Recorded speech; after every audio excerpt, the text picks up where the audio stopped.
এখন হলো আবার যদি অ্যাক্টিভ হয় সেসব বলে যে পুলিশ ওভার করে ফেলছে।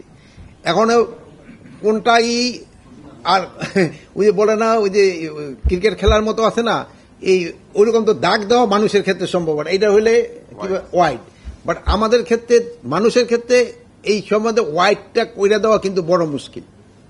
আমরা তারপরেও চেষ্টা করতেছি। আরেকটা জিনিস হলে আপনারা খেয়াল করবেন, এই আমরা দায়িত্ব নেওয়ার পরে 1604টা অবরোধ হয়েছে রাস্তায়, 1604টা ঢাকা শহর এবং আশেপাশে।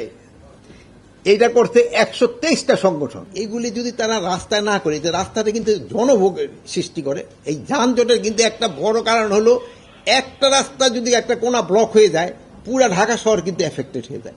তা আমি সবার কাছে একটা অনুরোধ করব, যে এটা যদি একটা পার্টিকুলার জায়গা, যেমন যেখানে মাঠ রয়ে গেছে অথবা সরোয়ারী উদ্যান রয়ে গেছে, এই সব জায়গায় যদি করে তো কিন্তু জনদুর্ভোগটা কমে।